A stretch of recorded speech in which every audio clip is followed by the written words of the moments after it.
Hello, I'm John Mamias, Executive Producer at CD Projekt Red, and welcome back to our continued development diary series on The Witcher 2, Assassins of Kings, and now the Enhanced Edition. Today we're going to delve into some of the new features we've created for the Enhanced Edition. To allay some of the story complexity, we've created some new cinematic sequences and spread them throughout the game. Our partner, Plattige Image, will first talk about the new intro that we've created, and after that, our cinematics and art producer will talk about more of the cinematic sequences in the game. Just after finishing The Witcher 1, CD Projekt came to us with the idea of the intro for The Witcher 2, and it was quite a long time ago. It was like 3 years ago, and Witcher 2 wasn't even there. It was just an idea. The intro fills in an important piece of the backstory. Those who've played The Witcher 2 might remember that King Demavend's death at the hand of an assassin is something of a known fact at or near the beginning of the game.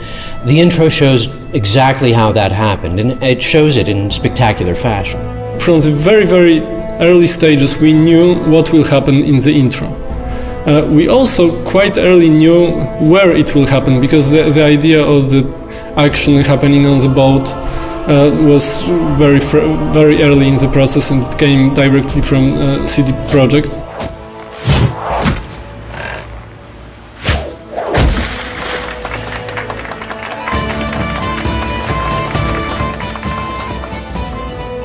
One of the very early ideas was that who is the assassin is using a hornet nest to start a chaos on the boat, and he's using this chaos to kill the king and escape from the boat. But I wasn't sure that it would really work as a cinematic experience, and after some discussions with Adam Badowski and some other people in CD Projekt, we came with the idea of the ice bomb. At the beginning we see the ship, the party, the jesters fooling around, then there's a freezing of the ship and the havoc that the assassin creates among the crew members. We wanted this final moment, crowning the whole action, to be really brutal, raw and ugly. I've realized that it will be so much more interesting and there will be so much more tension if we actually make the assassination during the collapsing of the ship.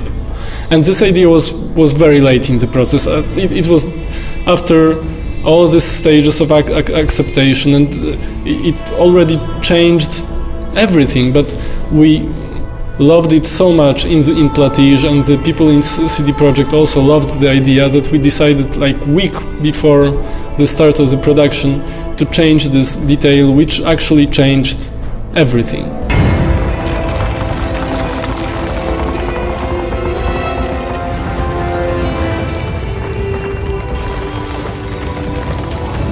You see individual steps, muscle movements, slashes, and twinkles in the eye that express ferocity or fear. And they're all important. They all bring in a mountain of meaning. They suck you in and draw you to the edge of your seat, and bam, 3.5 minutes and you know you're gonna have one badass motherfucker to contend with.